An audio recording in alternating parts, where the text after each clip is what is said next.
गीता जल्दी, आरती शुरू हो गई है। हाँ हाँ बस आई। खुद की भलाई हो, इस इच्छा से दूसरों की बुराई चाहने का सबसे दुखद सत्य ये है कि अक्सर ये इच्छा पूरी भी होती है। पर क्या दूसरों की बर्बादी हमें वाकई में खुशी दे सकती है? हमें एक नई शुरुआत दे सकती है? किराया मालती बहन।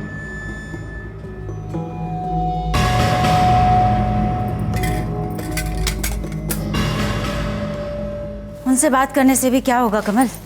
बात ना करने से ही हालत हुई है अपनी टीचरों वाली। अब जो है सो है कमल, कर कर आके क्या कर सकते हैं? हमारी किस्मत। किस्मत? मजबूरी है मजबूरी, बिना बात की मजबूरी साली।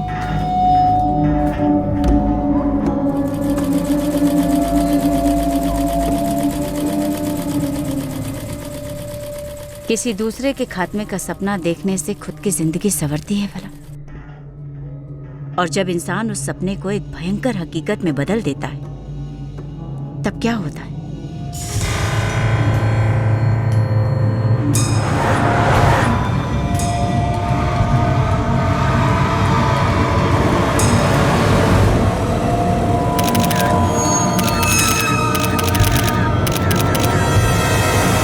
सर एक खबर आई है, बुरी खबर। बोलो जगन। सर उम्मीद की जा रही थी कि अजीत वर्मा के बारे में कोई खबर होगी, लेकिन टिप मिली है कि नक्सली हमला होने वाला है।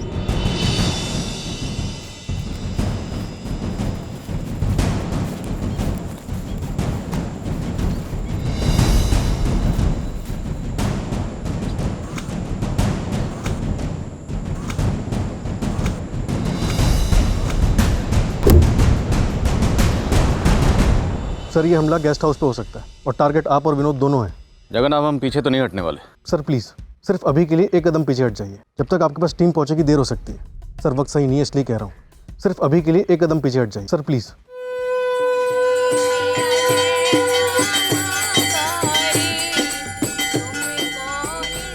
कोई अपने स्वार्थ को एक जायज इच्छा समझ बैठा था। किसी और की बर्बादी चाहने में अपना फायदा देख चुका था। और जो बर्बादी चाही थी वो अचानक से आई जरूर, वह भी एक ऐसे भयंकर रूप में जो कल्पना के परे थी। इस कहर का असर बुरा सोचने वाले पर क्या होने वाला था ये खुद उसे पता नहीं था। जो नहीं हुआ उसका भी अंदाजा नहीं था, और जो होने वाला था वह भी अंधेरे में था।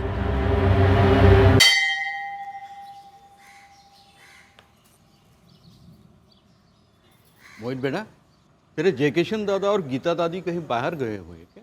पता नहीं पंडित जी, पापा ने तो कुछ बताया नहीं। लेकिन हुआ क्या? 2 दिन से आरती में आए नहीं ना वो दोनों।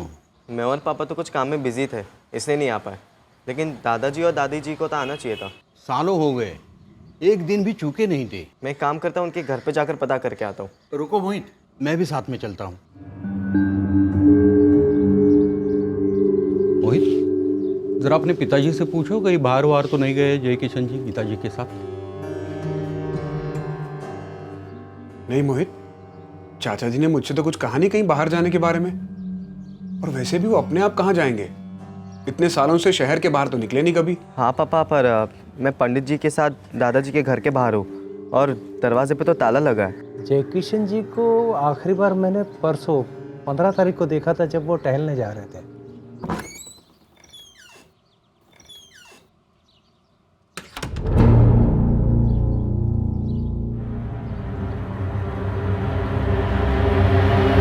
ऐसे कैसे बिना बताए कहीं चले गए?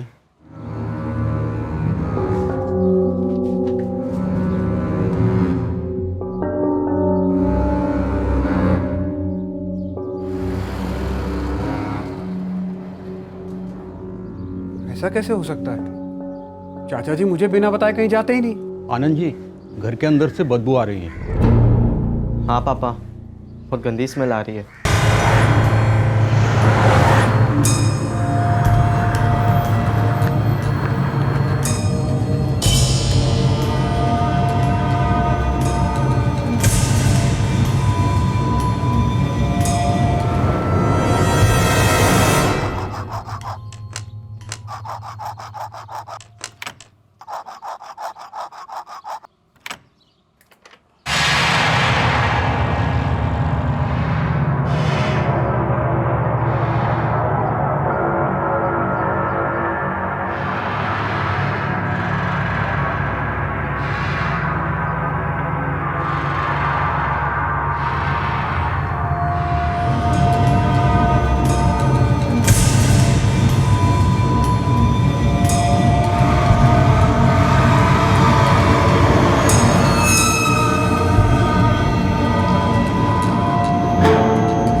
सर घर में ज़बरदस्ती घुसने के कोई निशान नहीं मिले।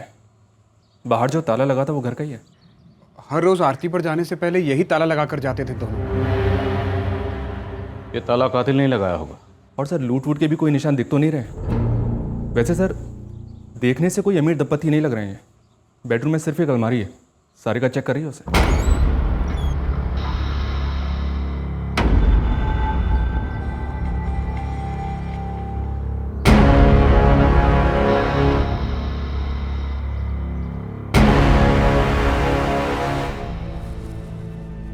सर अलमारी में एक लॉकर है, लगता नहीं उसे खोला गया है, पर उसकी चाबियां भी नहीं मिल रही हैं। Mobile phones? सर दोनों के मोबाइल फोन्स अभी तक नहीं मिले हैं।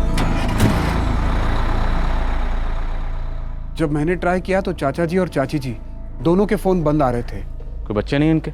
एक बेटी है नुपुर हुड्डा, वो इनके साथ नहीं रहती? वो मजनू खेड़ा में रहती है अपने पति कमल और बच्चों के साथ। आपने इतला दी उन्हें? इतना हड़बड़ा गया था कि भूल ही गया। वैसे लॉकर की चाबी भी मिली नहीं हमें। वो तो हमेशा चाचा जी और चाची जी के पास ही रहती थी, बड़े जतन के साथ संभाल के रखते थे दोनों। नहीं आनंद भैया, ये नहीं हो सकता, आपको जरूर कोई गलतफहमी हुई है। नहीं नुपुर, मेरे सामने चाचा जी और चाची जी की लाशों को हॉस्पिटल ले जाया गया है।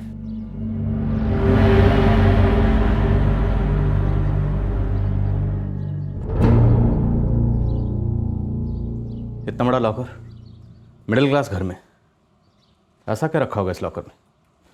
सर फॉरेंसिक से पूरा घर स्कैन करवाते हैं, उन्हीं से लॉकर खुलवाते हैं। सर किचन में चकले पे एक पराठा बेल के रखा गया है, बगल में प्लेट में एक पराठा बना हुआ रखा है, हॉल में एक जूठी प्लेट रखी गई है जिसमें शायद पराठा खाया गया है, उसके बगल में एक जूठी कप भी है जिसमें शायद चाय पी गई है, और सर गीता जी के हाथ में आटा लगा हुआ था, और गेट पे जबरदस्ती घुसने के कोई निशान भी नहीं है। सर ये जिसने भी किया है वो जरूर कोई जान पहचान का है। कातिल जान पहचान का है या कोई अनजान?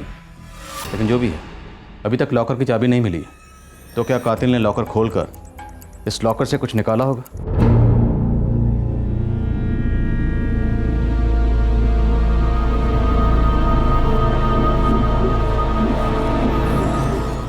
दोनों की मौत गला दबाने से हुई है।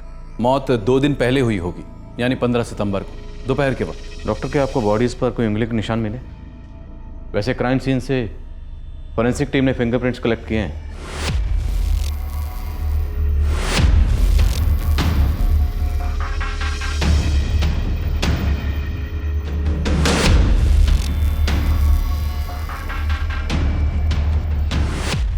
बॉडी पर उंगलियों के निशान के लिए हमें अलग से चेक करना होगा। कातिल के साथ संघर्ष के कोई निशान?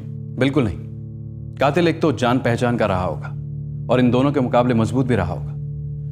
इन दोनों को तो भनक भी नहीं लगी होगी कि मौत इनके करीब है। सर अगर कोई ये कर सकता है तो वो सिर्फ और सिर्फ नुपुर है। क्या कृष्ण जी की सगी बेटी? पर गीता चाची की सौतेली। तो क्या कत्ल करने जितनी अनबन थी? थी सर, बिल्कुल थी। मैंने बाकी पड़ोसियों से भी बात की थी, लेकिन किसी ने भी 15 सितंबर दोपहर को जयकिशन जी के घर जाते या वहाँ से आते हुए किसी को नहीं देखा। पर नंदलाल जी, कोई तो घर के अंदर गया और घर से निकला भी, वो भी ताला लगाकर। किसी का ध्यान नहीं गया होगा। वैसे भी किसी को पहले से थोड़ी मालूम नहीं होगा कि कोई आके इतना बड़ा हत्याकांड करके जाएगा।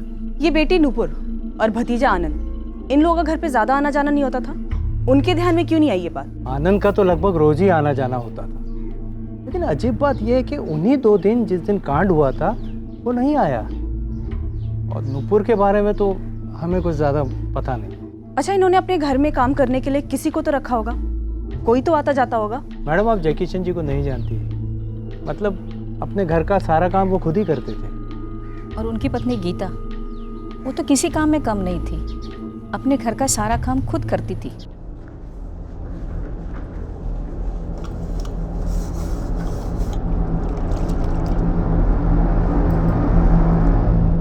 गोविंद। हाँ बोलिए सर। आप 20 रुपए वाला चावल, दाल, ठीक है, और 15 रुपए का तेल दे दे।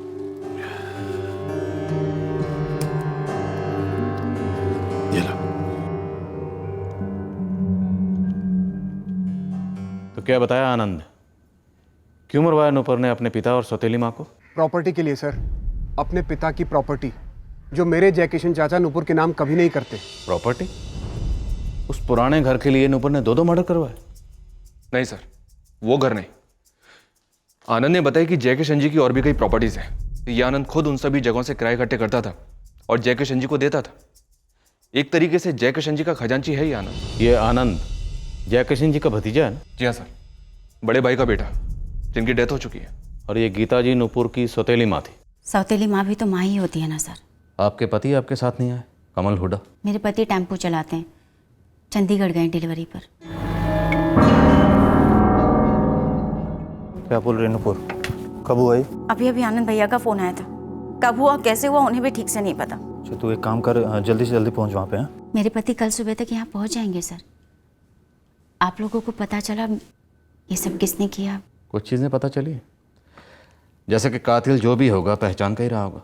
शायद बेल बजाकर घर में दाखिल हुआ होगा और उसके लिए दरवाज़ा खोला गया, फिर चाय बनी, पराठे बने जो आपकी सौतेली माँ गीता दहिया ने अपने हाथों से बनाई। कातिल ने चाय पी, पराठे खाए और फिर आपके पिताजी जयकिशन और आपकी सौतेली माँ गीता दोनों का गला दबाकर दोनों को मार डाला और फिर उन दोनों के फ़ोन लेकर बाहर के दरवाजे पर ताला लगाकर चुपचाप वहाँ से चला गया। आपके घर में एक लॉकर है, आपको तो पता ही होगा। उस लॉकर की चाबी हमें नहीं मिली, हम उस लॉकर को खुलवा रहे हैं। पर इतना तो तय है, ये दोनों कत्ल सिर्फ 2 मोबाइल फ़ोन के लिए नहीं हुए।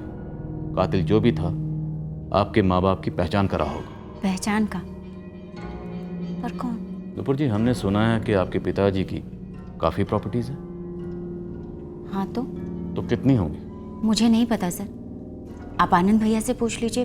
पापा का सारा कामकाज वही संभालते हैं। उनसे भी पूछ लेंगे, लेकिन आपको क्या लगता है आपके पापा की प्रॉपर्टीज़ के लिए आपके पिता जयकिशन और आपकी सौतेली माँ गीता को कौन मार सकता है? ये बार बार आप सौतेली माँ क्यों कह रहे हैं?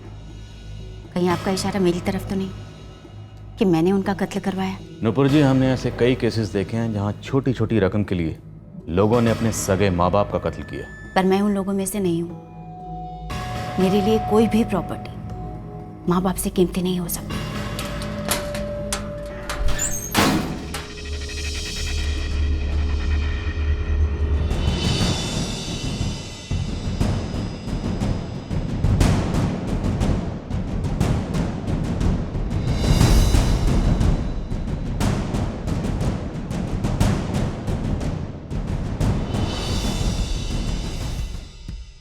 दो करोड़ पक्का? 2 बार गिने गए हैं सर, हमने वीडियो रिकॉर्डिंग भी की है। एग्जैक्ट अमाउंट है 2,45,00,000। और लॉकर तोड़ने की कोशिश नहीं की गई? जी नहीं सर, कोई निशान नहीं मिले हैं। अगर लॉकर खोला गया होगा तो पक्का चाबी का इस्तेमाल किया गया होगा। अगर लॉकर खोला गया तो लॉकर में इतनी ज्यादा रकम थी, कातिल अपने साथ क्यों नहीं लेकर गए?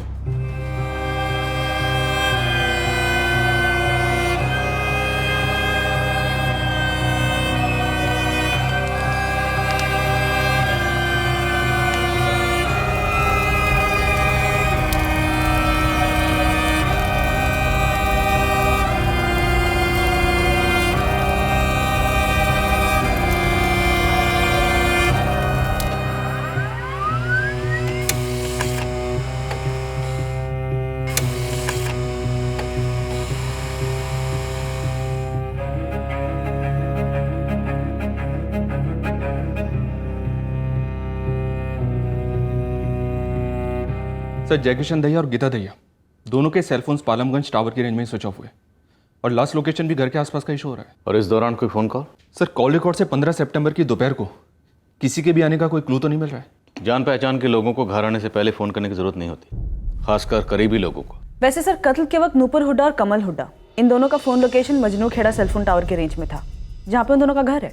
और किराए के हत्यारे घर में बेल बजाकर दाखिल नहीं होते, और ना ही उन हत्यारों को कोई पराठे बनाकर खिलाता है और ना ही चाय बनाकर पिलाता है। पर जो जान पहचान वाला आया उसे लॉकर और चाबी दोनों के बारे में मालूम रहा होगा सर, लेकिन उसने लॉकर में रखी हुई 2 करोड़ से ऊपर की रकम वो छुआ तक नहीं।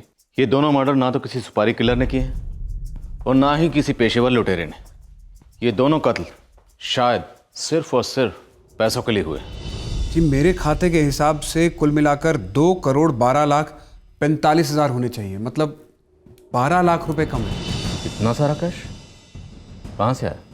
ये सारे पैसे किराए से आते हैं। कितनी प्रॉपर्टीज हैं? काफ़ी सारी बिल्डिंगें हैं, दुकानें हैं। चाचा जी टाइम टू टाइम खरीदते रहते थे। सारी प्रॉपर्टीज यही हैं? जी हाँ, यहीं फरीदाबाद में। जयकिशन चाचा जी की कुल मिला के 3 बिल्डिंगें हैं। हर बिल्डिंग में तकरीबन 100 के करीब फ्लैट्स हैं। फिर सारे फरीदाबाद में अलग अलग जगह दुकानें भी हैं, सभी किराए पर चढ़ा रखी हैं। कुल मिलाकर हर महीने का किराया आता है लगभग 18 लाख रुपए। 18 लाख किराया हर महीने और सारा कैश? जी हाँ, मेरे पास एक एक पैसे का हिसाब है, अगर आप चाहें तो देख सकते हैं। आनंद जी, अब सवाल ये है कि अगर कोई पैसे लूटने के इरादे से आया था तो वो ईमानदारी से 12 लाख रुपए लेकर क्यों जाएगा, जबकि सामने लॉकर में 2 करोड़ से ज्यादा की रकम पड़ी थी? यही तो मैं पहले दिन से कह रहा हूँ सर, ये सब कुछ नुपुर ने किया है और आप नुपुर को पकड़ने की बजाय उसे ही शिकायत करता बना बैठे। उसके साथ नरमी से पेश आ रहे हैं आप लोग। और आप नुपुर का नाम इतने दावे के साथ कैसे ले रहे हैं? क्योंकि सर जय किशन चाचा जी उसे अपने दिल और अपनी जायदाद दोनों से बाहर निकाल चुके थे। और ये बात आप कैसे जानते हैं? क्योंकि पहली बात, मैं उनका भतीजा हूँ और दूसरी बात, मेरे अलावा उनकी देखभाल करने वाला और कोई नहीं है। आनंद जी, आप हमें ये बताइए, जयकिशन जी ने नूपुर को अपने से दूर क्यों किया? क्योंकि नूपुर का दिमाग टेढ़ा नहीं है, बेरहम भी है। अपने सौतेले भाई को उसने मार डाला था। मतलब अपने पिता जयकिशन और सौतेली माँ गीता के? जी हाँ, बेटा सुभाष। अगर आज वो जिंदा होता तो सारी प्रॉपर्टी, पैसा वैसा सबका वारिस वही होता।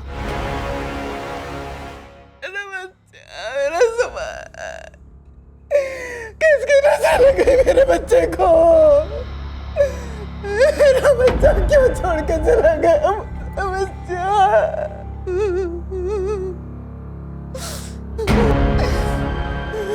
सुभाष मेरे बेटे मोहित से सिर्फ 1 साल बड़ा था। तो आपका ये कहना है कि नुपुर ने सुभाष का कत्ल करा दिया? फिर तो पुलिस में शिकायत दर्ज कराई गई होगी। आज तक कौन सी पुलिस जादू टोना साबित कर पाई है मैडम, लेकिन होता तो है ना। नुपुर ने ही सुभाष को नशीली दवाओं का आदी बनाया। नुपुर ने ही सुभाष को मौत की तरफ धकेला, लेकिन दिखा ऐसा कि नशीली दवाओं की लत की वजह से जान चली गई सुभाष की। मतलब आपके पास इस बात का कोई सबूत नहीं है कि सुभाष का कत्ल हुआ? ये सिर्फ आपकी सोच है कि नूपुर ने उसे मार दिया? यही सच है सर। सुभाष को हटाने के बाद भी जब नुपुर को लगा कि उसका सगा बाप उसे एक दमड़ी नहीं देगा, तब उसने अपने बाप और सौतेली माँ दोनों का सफाया करवा दिया। दरअसल साहब, ये गीता नुपुर से बहुत डरती थी। जादू टोने वाली बात तो आपने सुनी ही होगी। अरे ये सब कई सुनी बातें हैं, पर साहब ये मानना मुश्किल लगता था कि नुपुर ने अपने भाई सुभाष को मार डाला। अंतिम संस्कार के वक्त हमारे आदमी नजर रखे हुए थे, लेकिन गीता जी की फैमिली में से कोई भी शरीक होता हुआ नहीं दिखा। कहाँ से थे वो? पता नहीं, लेकिन हमने कभी उनके रिश्तेदारों को ना कभी देखा, ना कभी उनके बारे में सुना। पर आपने ये तो सुना होगा ना, महिमा भाभी यानी कि नुपुर की माँ जयकिशन भाई साहब की पहली पत्नी, वो जब जिंदा थी तभी जयकिशन भाई साहब ने गीता से शादी की थी। अरे वो पुरानी बात है, 19-20 साल पहले की बात है। ये जयकिशन जी के पास करोड़ों की प्रॉपर्टी आई कहाँ से? और उसकी तुलना में वो यहाँ खुद इतनी खस्ता हालत में रहते थे। तो तकदीर की बात है। जयकिशन जी इतने पढ़े लिखे भी नहीं थे और दिहाड़ी मजदूर थे। क्या? उनके पिताजी की जमीन थी पर सारी बंजर। पर गीता के आने के बाद समझो हरी भरी हो गई थी। जी यहाँ जब फरीदाबाद के इस इलाके में डेवलपमेंट का काम शुरू हुआ तब चाचा जी की यहाँ पर काफ़ी ज़मीनें थी। ज़मीनें एकदम से सोने के भाव की हो गई। कुछ तो उन्होंने बेच दी, कुछ पर बिल्डिंगें बनवाई। किस्मत ही पलट गई उनकी। आपके चाचा जयकिशन जी ने पहली पत्नी महिमा जी के होते हुए दूसरी शादी की गीता जी से। माजरा क्या था? और दूसरी शादी की वजह से परिवार में किसी किस्म की कोई टेंशन नहीं हुई? सर उस वक्त मैं बहुत छोटा था, इतना करीब भी नहीं था चाचा जी के, इसलिए मुझे कुछ ज़्यादा पता नहीं। लेकिन नुपुर के बर्ताव से तो यही जाहिर है कि ज़बरदस्त रंजिश रही होगी, इसीलिए तो उसने पहले सुभाष को मार दिया और अब चाचा चाची को।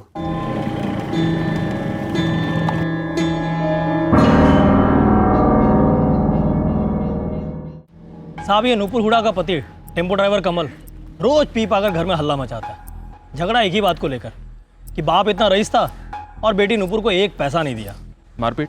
सर ऐसा तो कुछ पड़ोसी ने नहीं बोला, लेकिन एक बात है कि ये नुपुर भी गुस्से में बहुत भला बुरा सुनाती थी।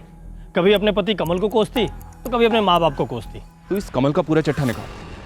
इस कमल पे मुझे तगड़ा डाउट जा रहा है। दरवाज़ा किसी जान पहचान वाले के लिए खुला गया, फिर ये कमल तो साला दामाद ठहरा। ऊपर से अक्सर परिवार वाले फ़ोन करके घर नहीं आते।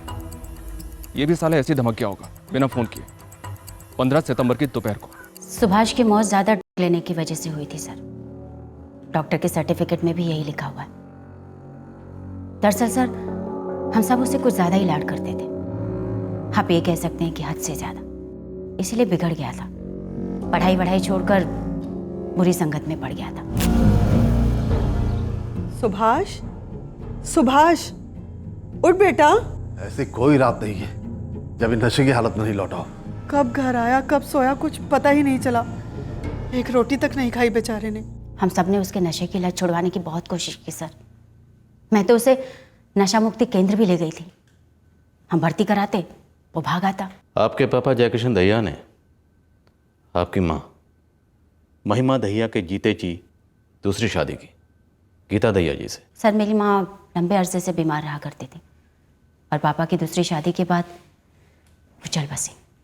और जयकिशन जी की दूसरी शादी से काफ़ी तकलीफ हुई होगी आपकी माँ को, और आपको भी। नेचुरल है, तकलीफ तो हुई होगी। मैम, आप मुझ पर फिर से उंगली उठाने की कोशिश कर रही हैं। आपके पापा जयकिशन दहिया आपको अपनी प्रॉपर्टी में से कुछ नहीं देना चाहते थे, सच है? और आपके पापा अपने बेटे सुभाष की मौत का कारण आपको मानते हैं, और आपकी सौतेली माँ गीता जी भी। जब मैं 12 साल की थी उस समय माँ काफ़ी बीमार रहा करती थी और पापा को वारिस चाहिए था, एक बेटा, जो सभी को चाहिए होता है।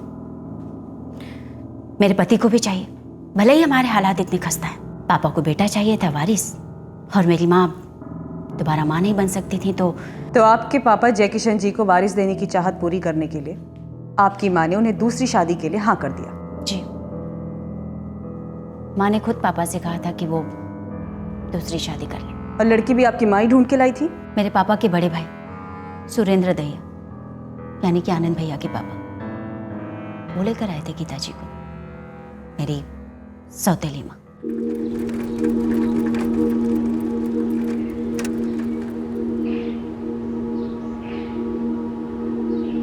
भैया, मुझे महिमा से बात करनी होगी। पता चला उसे ये ठीक ना लगे। पहले ही तुम बात कर लो जयकिशन। गीता साफ साफ बोली है कि अगर शादी होगी तो ही वो रुकेगी, वरना नहीं।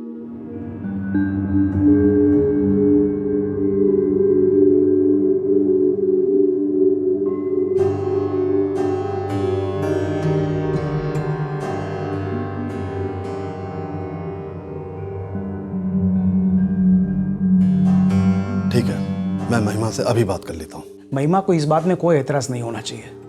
वैसे भी वो तुम्हें बेटा नहीं दे सकती। मेरी माँ ने ही रजामंदी दी थी। मैं भी अपने पापा की शादी में मौजूद थी, अपनी माँ के साथ। यहाँ पास के मंदिर में ही शादी हुई थी सर। लोगों ने आपको बहुत कुछ कहा होगा सर, कि शादी के बाद ऐसा हुआ वैसा हुआ, पर सच तो ये है कि मैंने और मेरी माँ ने दोनों ने गीता जी को अपनाया था। और जब सुभाष हुआ, सुभाष को भी सगा सौतेला जो भी कहें आप, दिल से अपनाया था सर। पर गीता जी आपको अपने बेटे सुभाष का कातिल समझती थी, ये सच है या अफवाह? बदनसीबी से इस अफवाह को गीता जी सच मान बैठे थे सर। क्यों? क्योंकि सुभाष के आने के बाद पापा के जैसे बंजर जमीन पे सोना उग गया हो, लेकिन उसकी मौत के बाद उनकी सारी जायदाद की मैं इकलौती वारिस बची। और गीता जी ने ये मान लिया कि उनके बेटे सुभाष को आपने मरवाया उनकी जायदाद के लिए। आप तहकीकात कर सकती हैं मैडम। डॉक्टर के सर्टिफिकेट में लिखा हुआ है कि सुभाष की मौत ज़्यादा लेने की वजह से हुई थी, लेकिन शक का कोई सर्टिफिकेट नहीं होता ना सर। अब आप लोगों को ही देख लीजिए, आप लोग मुझ पर शक कर रहे हैं। पर यह तो सच है ना कि सुभाष की मौत आपके घर में ही हुई थी, और उस दिन हुई जिस दिन आपकी बेटी निधि का 9वां जन्मदिन था।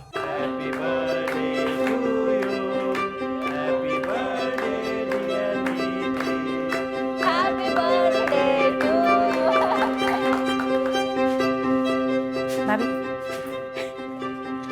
लो, सुभाष कहाँ गया? सुभाष भाई अभी यहीं पर ही तो थे। वही तो, सुभाष। अरे फिर से वही तलब तो नहीं लग गई? कमल यार, कुछ भी बोलते हो तुम। सुभाष, हे सुभाष, सुभाष, सुभाष, सुभाष, सुभाष बेटा, सुभाष,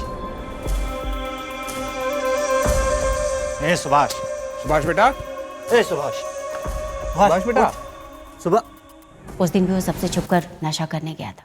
उसकी मौत का मुझे आज भी बहुत दुख है सर। जब मेरी कमल से शादी हुई थी तो सुभाष केवल 6 साल का था। मैंने उसे बच्चे जैसा प्यार किया।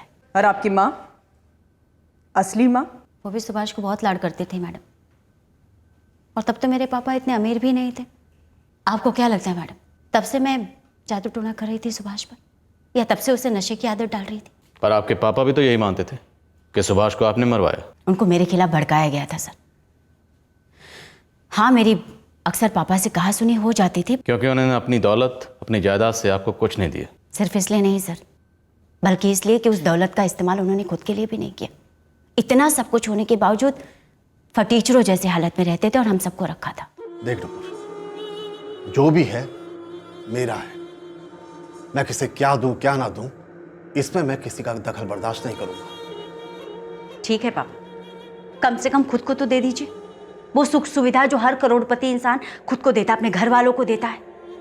इसलिए तूने मेरे बेटे को मार डाला इन पैसों के लालच में? मैंने कुछ नहीं किया माँ। चुप कर, खबरदार जो मुझे माँ कहो तो।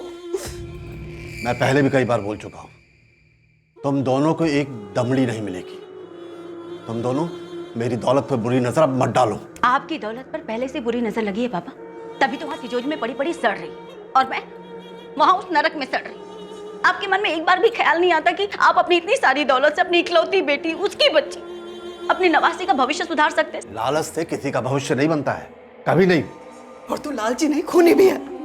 जाकर बोल दे उस कमल को कि तुझे यहाँ ना भेजा करे, मेरा भेजा खाने। कुछ नहीं मिलेगा तुम दोनों को। सर, मेरी सौतेली माँ और मेरे पापा मुझे सुभाष की मौत का जिम्मेदार मानते थे।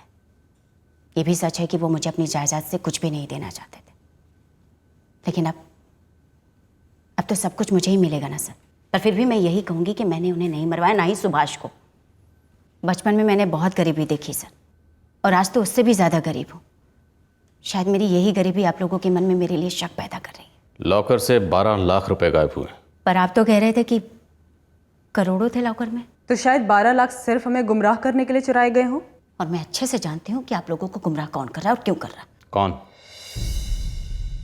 बोले नुपुर जी। सर, मेरी सौतेली माँ को मेरे ताऊ यानी कि आनंद भैया के पापा लेकर आए थे दंतेवाड़ा के गरीब इलाके गोंजलगढ़ से। हमें उनके अतीत के बारे में रत्ती भर भी जानकारी नहीं, लेकिन ताऊ जी को और फिर आनंद भैया को पापा के एक एक प्रॉपर्टी की खबर थी। अब आप सोचिए कि जो इल्जाम मुझ पे लगाया जा रहा है कि मैंने सुभाष का कत्ल करवाया या मैंने उसे नशे की आदत डाली, इल्जाम आनंद भैया पर भी तो लगाया जा सकता है ना। उनका तो रोज का आना जाना था हमारे घर में। तिजोरी की चाबी भी उनके पास होती थी। पापा ने कहा कितने पैसे रखे सब कुछ मालूम था उन्हें। लेकिन नहीं, आप लोग केवल मुझ पर और मेरे पति पर शक कर रहे हैं। मेरे पापा शायद दिल ही दिल में जानते थे कि मैंने कभी कोई गलत काम नहीं किया। शायद इसीलिए उन्होंने मुझसे कभी इतनी नफरत नहीं की कि अपनी सारी जायदाद आनंद भैया या उनके बेटे मोहित के नाम कर दी। लेकिन आनंद भैया उनकी पूरी जिंदगी इसी कोशिश में निकल गई कि मेरी भरपूर बदनामी हो और वो समाज के सामने संत नजर आए। सर, अगर किसी ने पहले से प्लानिंग की है ना तो वह आनंद भैया, और उससे पहले ताऊ जी, गीता जी को हमारे घर में लाकर मेरी सौतेली माँ।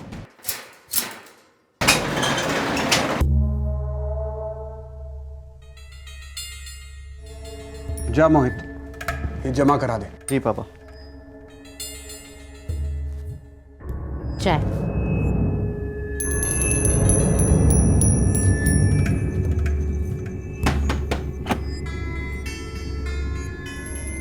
बोला ना नहीं, तिजोरी में पुलिस वालों को कोई वसीयत नहीं मिली। तुझे क्या लगता है तेरे बाप ने कोई वसीयत बनाई नहीं? ना बनाई तो हमारे लिए सबसे अच्छा ना।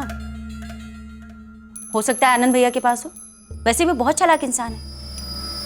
ऐन मौके पर सबके सामने लाकर रख सकते हैं, उनका कोई भरोसा नहीं है।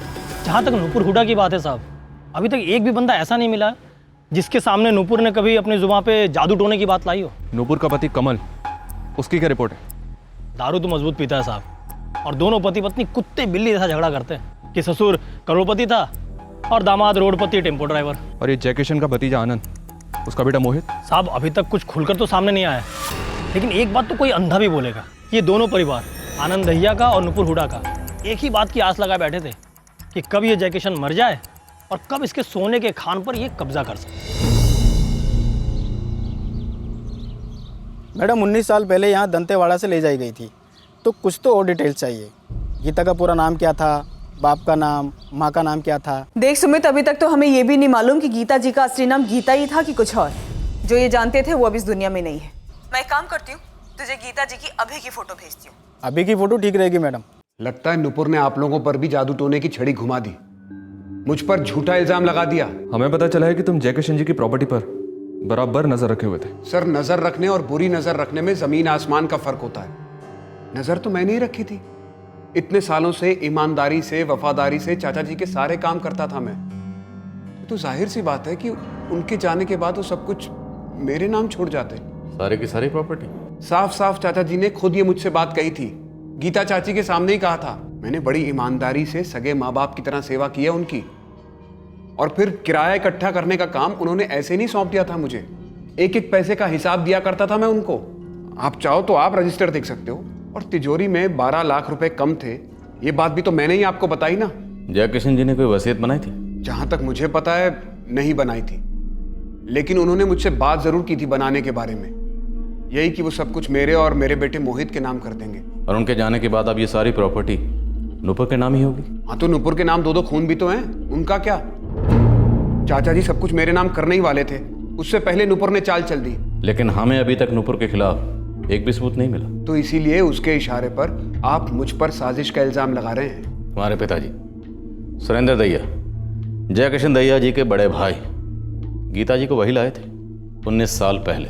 तो इसी हिसाब से तो हो सकता है साजिश 19 साल पहले हो गई। छोड़िए सर, मेरे पापा तो बेचारे अफसोस करते करते गुजर गए। किस बात का अफसोस? यही कि उन्होंने अपने हिस्से की बंजर जमीन कौड़ियों के दाम बेच दी, और कुछ साल बाद चाचा जी को उसी बंजर जमीन के करोड़ों मिले। वो एकदम से रईस हो गए। मेरे पापा ने भी कुछ सालों तक इंतजार किया होता तो जरा सोचिए आज मैं कहाँ होता। वैसे तुम्हारे पिताजी सुरेंद्र कहाँ से लाए थे गीता जी को? रायपुर काफी आना जाना रहता था उनका, वहीं से लेकर आए थे गीता चाची को। लेकिन सर, आप लोग बेकार में अंधी गली में दौड़ लगा रहे हैं। कातिल आप लोगों के सामने है, नुपुर, और वो मेरा नाम देकर आप लोगों को गुमराह कर रही है। सब फिंगरप्रिंट्स मिले तो हैं सभी जगह से, तिजोरी से भी।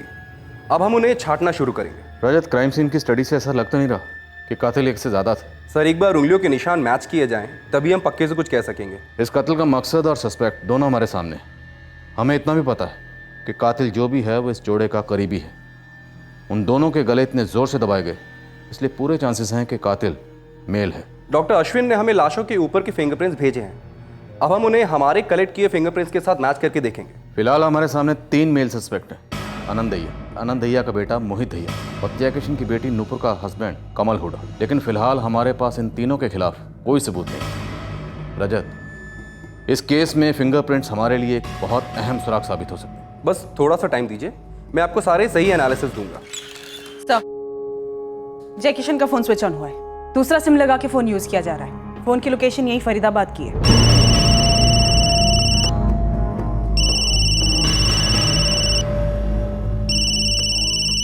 हेलो, कौन बोल रहा है? अरे तुम कौन बोल रहे हो भाई? पालमगंज पुलिस थाने से सब इंस्पेक्टर विनोद अग्रवाल बोल रहा हूँ। जी, मेरा नाम घनश्याम साहू है। एड्रेस बोलो। साहब, यही दोनों फोन मिले थे मुझे। इन दोनों फोन्स के बारे में कई सारी बातें करनी है तुझसे, जो कि फोन पर नहीं हो सकती थी, सिर्फ हमारे लॉकअप में हो सकती है। लेकिन साहब, इन फोन्स के बारे में आपको क्या बात करनी है? ये तो मुझे अचानक से मिले थे। कहाँ मिले? लाशों के बगल में, दोनों का गला घोटने के बाद। क्या साहब? शिवराम, वो तो जयकिशन का पड़ोसी है ना? मेरी तो बात भी हुई थी उससे। पर इस एंगल के बारे में नहीं बताया होगा उसने। कौन सा एंगल रमेश? इस एंगल के बारे में ना तो आपसे आनंद दहिया ने बात की होगी और ना ही नुपुर हुडा ने, कि ये जयकिशन और गीता दहिया एक लड़का गोद लेने के बारे में सोच रहे थे। साहब, अभी मैं यूं ही नंदलाल और पंडित मिश्रा से बात कर रहा था, तभी मुझे लगा कि लड़का गोद लेने वाली बात मुझे आपको बतानी चाहिए। कहीं बात चली थी? कोई कागज पत्री हुई हो? आपको ये बात कब पता चली? तकरीबन 1 महीना पहले। सब कुछ है, पर छोड़ जाने के लिए वारिस नहीं। हाँ, और जो था वो बेवक्त। लेकिन जयकिशन, तेरी तो सगी बेटी है, नवासी है। वो सिर्फ नाम के वास्ते अपने हैं। ये सभी इसी इंतजार में बैठे हैं कि कब मैं ऊपर चला जाऊं या सारा इन सब के नाम कर दूं। उन्हें मेरी और गीता की कहाँ पड़ी है? गीता भाभी जी, क्या वो भी इस गोद लेने वाले फैसले में शामिल है? ये सुझाव गीता की तरफ से ही आया है। जय किशन ने मुझे कोई नाम तो नहीं बताया था, लेकिन मुझे ऐसा लगा कि कोई फैसला ले लिया गया है। लेकिन किसे गोद लिया या लेने वाले थे, ये उन्होंने मुझे नहीं बताया। ये गोद लेने वाली बात नुपुर और आनंद को मालूम थी? नुपुर का तो मैं बता नहीं सकता साहब, लेकिन आनंद को यह बात 100% पता होनी चाहिए।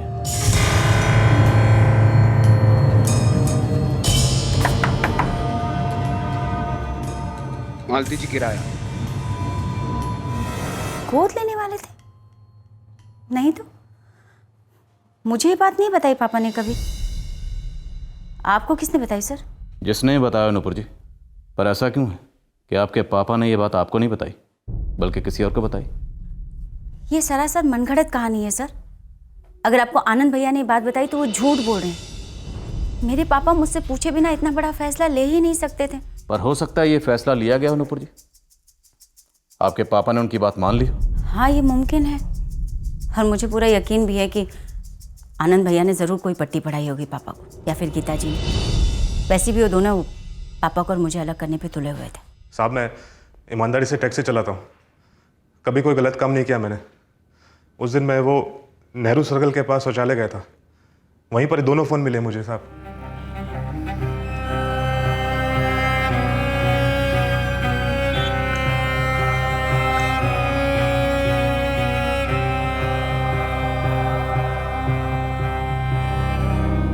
पब्लिक टॉयलेट में तुझे एक नहीं दो फोन्स मिले?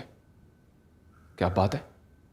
पट्टी लगी थी उन पर जिस पर लिखा था भैया हम यहाँ लावारिस पड़े हैं, हमें चुरा लो। मुझे लगा कि मैं वो दोनों फ़ोन बेच दूंगा और मैं गया भी था बेचने के लिए। मोबाइल की किस दुकान पर गया था? साहब वो यूनिक मोबाइल सेंटर। तो फिर बेचा क्यों नहीं? साहब वो दुकानदार ने बोला कि इन दोनों फ़ोनों का कोई पैसा नहीं मिलेगा क्योंकि आजकल स्मार्टफोन का ज़माना है और कोई बच्चा भी बतौर खिलौना इस्तेमाल नहीं करेगा। तो मुझे लगा कि मैं इस्तेमाल कर लेता हूँ और जैसे ही सिम डाल के फ़ोन ऑन किया, अब आप लोगों का दामाद बन गया हूँ साहब। दामाद जी, बड़ी दिलचस्प कहानी सुनाई आपने। अब हमें हकीकत सुनाइए क्योंकि इन दोनों फोन्स के मालिकों का कत्ल हो चुका है। साहब मेरा कोई हाथ नहीं है साहब इसमें। कातिल जो भी हो, इतना तो हम भी जानते हैं कि वो इतना बड़ा बेवकूफ़ तो नहीं होगा कि विक्टिम का फ़ोन अपने साथ लेकर घूमे। शायद ये घनश्याम सच बोल रहा हो सर। और अब ये गोद लेने वाला नया एंगल सामने आने से सिर्फ नुपुर ही हमारी सस्पेक्ट नहीं है, बल्कि हमारा सस्पेक्ट आनंद भी है, क्योंकि नुपुर और आनंद ये दोनों ही वारिस बनना चाहते थे। नक्सल कनेक्शन ये कहाँ से आया सुमित? मैडम पता नहीं कनेक्शन कैसे आया, पर मैं यहाँ गीता की फ़ोटो लेकर उसकी फैमिली को खोज रहा था। पूरा गांव घूमा, तब एक अजीत वर्मा से टकराया। मार्केट में वर्मा जी का नाम तो सुना ही है आपने, अब पैसा लेके आ जाना। हाँ बोलो। अजीत वर्मा? हाँ क्या है? हमारे गोंजीलगढ़ में ये गीता थी, कोई 20-1 साल पहले हरियाणा फरीदाबाद में जा बसी। वहाँ जाकर गीता दहिया हो गई। कुछ सुना है, कुछ पता है इसके बारे में? तू है कौन? वो मैंने सुना है गांव में कि आप गीता को जानते थे। मैं नहीं जानता किसी गीता फीता को। और तू कौन है? मैं वो फरीदाबाद पुलिस की मदद कर रहा हूँ। खबरी? ऐसे ही समझ लो। इस अजीत वर्मा का कोई नक्सल कनेक्शन है? मुझे यहाँ की उड़ती चिड़िया ने टिप दी कि ये अजीत नक्सलियों के साथ मिलता है। जब से मुझसे बात की, इसने अपनी दुकान बंद कर दी और अपनी बीवी को लेके हवा हो गया। इस अजीत वर्मा का कोई नंबर है? हाँ, पर बंद जा रहा है। फिर भी भेज मुझे। करोड़ों की जायदाद के मालिक, लेकिन ज़िंदगी जीने का तरीका एकदम फटीचर। और फिर बुढ़ापे में बच्चा गोद लेने की पहल, और अब ये नेक्स्ट एंगल की पॉसिबिलिटी। ये डबल मर्डर केस असल में है क्या? एक चक्रव्यूह जैसा बन गया सर। आनंद ने हमें भेजा नूपुर के पीछे और नूपुर ने पलटवार किया और आनंद को ही संदिग्ध बना दिया। और सर इन सब एक सबसे बड़ा रहस्य, गीता का पास्ट, जिसके बारे में शायद किसी को कुछ भी नहीं मालूम। इस वक्त हमारे सामने कई सवाल हैं। पहला सवाल, क्या जयकिशन जी ने कोई वसीयत बनाई थी? क्या कोई बच्चा वाकई अडॉप्ट किया गया था, या फिर आनंद और नूपुर ने मिलकर कोई साजिश रची और उस साजिश का गीता जी को पता था? या फिर ये सारी साजिश गीता जी ने रची लेकिन उनकी पीठ पीछे एक और साजिश रची गई जिसके तहत गीता जी को रास्ते से हटा दिया गया?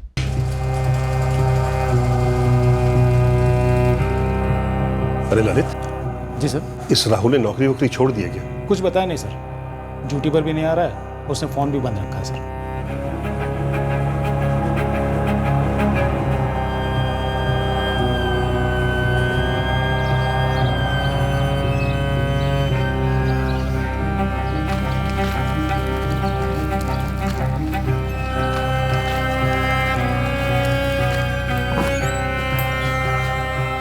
नुपुर